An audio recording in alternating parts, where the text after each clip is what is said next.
Olá, tudo bem?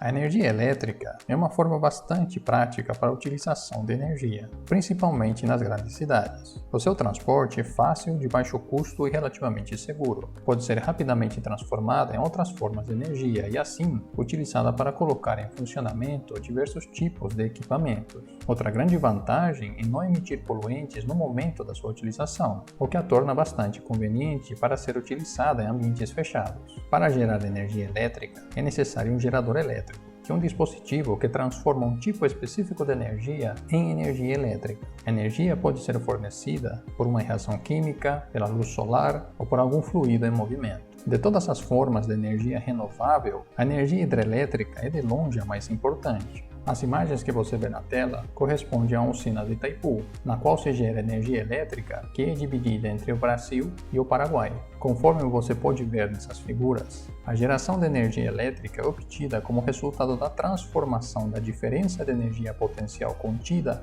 na água no nível do reservatório da barragem e a existente no nível do rio após a barragem. Neste percurso, a energia potencial se transforma em energia cinética, quando a água ganha velocidade na queda e faz girar uma turbina. O potencial hidráulico é proporcional à vazão de água e também à diferença entre os desníveis que você pode observar na figura. Para melhor aproveitar a energia da água, é necessária a construção de uma barragem para a formação de lago ou reservatório. No gerador, a energia cinética ou energia mecânica é transformada em energia elétrica. A energia elétrica produzida, então, é transmitida para os centros de consumo. A maior vantagem das usinas hidrelétricas é a utilização de um recurso energético natural, como por exemplo a água de um rio, e com isso, a geração de energia é de baixo custo. Durante o processo de geração de energia, não há emissão de qualquer composto químico. Além da geração de energia elétrica, a barragem de água pode ser utilizada para outros usos, como irrigação, navegação e controle de cheias do rio. Como desvantagem econômica, existe o alto custo de construção de uma grande hidrelétrica. O custo ambiental da formação e manutenção da represa também pode ser grande. Durante sua construção, com o repressamento para a formação do lago, grandes áreas são inundadas, e quando isso ocorre, a vegetação fica submersa e muitos animais fogem para áreas mais altas ou morrem afogados.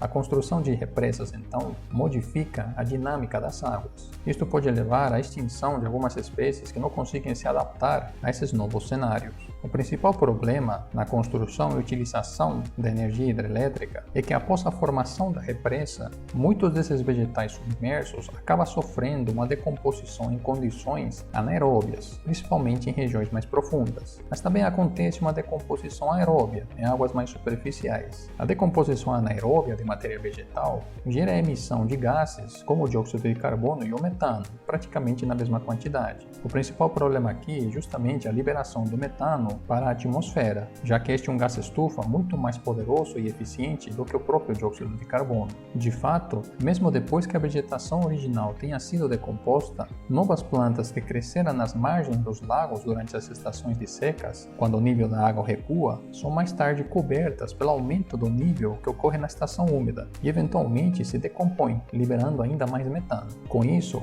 a ideia de gerar eletricidade na hidroelétrica de uma maneira totalmente limpa acaba não se concretizando devido ao lançamento de gases de efeito estufa pela represa e também a outras questões ambientais relacionadas com a preservação de espécies aquáticas e mudança de animais terrestres para outros hábitats diferentes. Uma outra forma de obtermos eletricidade é através de energia eólica. Esta é a fonte de energia que atualmente cresce mais rapidamente no mundo. A energia eólica, que é obtida pelo movimento do ar, ou seja, pelo vento, tem sido considerada como uma das mais limpas do planeta, já que é abundante e renovável, sendo uma alternativa às energias não renováveis. O uso deste tipo de energia data do século V, na Pérsia, com os moinhos de vento utilizados para bombear água, para irrigação e moagem de grãos. Os mecanismos básicos de um moinho de vento não mudaram desde então, ou seja, o vento atinge uma hélice que, ao movimentar-se, gira um eixo que impulsiona uma bomba, por exemplo, um gerador de eletricidade. As hélices de uma turbina de vento são diferentes das lâminas dos antigos moinhos, porque atualmente são mais aerodinâmicas e eficientes. De fato, elas têm um formato de asas de aviões e usam a mesma aerodinâmica. Quando estas hélices estão em movimento, eles ativam um eixo ligado à caixa de mudança, e através de uma série de engrenagens, a velocidade do eixo de rotação aumenta. Este está conectado ao gerador de eletricidade. Quanto maior a velocidade do vento de alguma região, maior a quantidade de energia que um gerador eólico ou uma turbina eólica produzirá.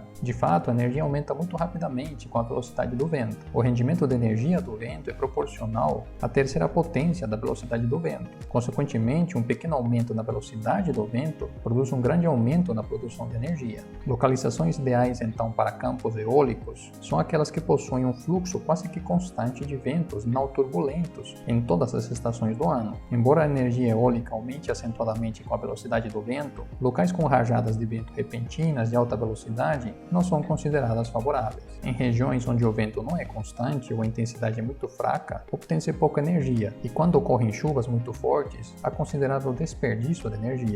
Embora os custos relacionados aos geradores eólicos sejam elevados, o vento é uma fonte inesgotável e o retorno financeiro pode ser de curto prazo. Como uma curiosidade, te indico um filme lançado em 2019 que trata de uma história real de um menino de 14 anos que construiu sua própria turbina eólica em um vilarejo em Malawi, na África. Você vê algumas imagens aqui na tela. O filme se chama O Menino que Descobriu o Vento e vale a pena assisti-lo. Vamos ver então alguns dados sobre a utilização dessas duas fontes de energia. Começamos pela energia hidrelétrica. Este gráfico mostra quais são os países que mais utilizam a energia hidrelétrica. A China aparece liderando no ranking, com mais de 1.000 terawatts por hora. O Brasil também mantém uma posição de destaque, com 392 terawatts por hora. Você pode ver que os Estados Unidos, o Canadá e a Rússia também utilizam bastante energia hidrelétrica. Em relação à parcela de energia primária que vem da utilização de energia hidrelétrica, nós temos o Brasil como destaque, com mais de 25% da energia primária sendo gerada a partir dessa fonte. Só em 2019, cerca de 7% da energia global veio a partir da utilização de energia hidrelétrica. Quando analisamos a quantidade de energia elétrica produzida em usinas hidrelétricas no mundo, percebemos que um dos países que lidera o ranking é o Paraguai, que é justamente o país que divide com o Brasil a energia produzida na usina de Itaipu que te mostrei anteriormente. No Paraguai, praticamente 100% da energia vem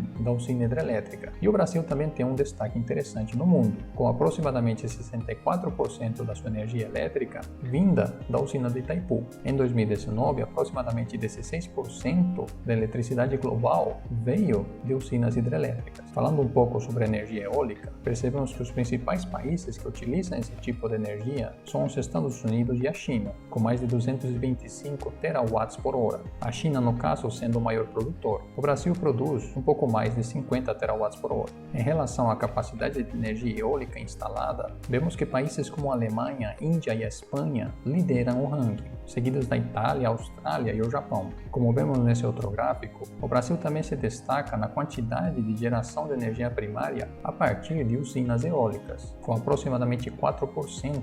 Só em 2019, cerca de 2% da energia global veio de usinas eólicas. E neste outro gráfico você pode ver quais são os países que apresenta a maior quantidade de produção elétrica diretamente relacionada com usinas eólicas. Perceba que na América do Sul, o Uruguai lidera este ranking, com mais de 30% da eletricidade gerada a partir de usinas eólicas. Somente em 2019, cerca de 5% da eletricidade global gerada veio de usinas eólicas. Tudo bem?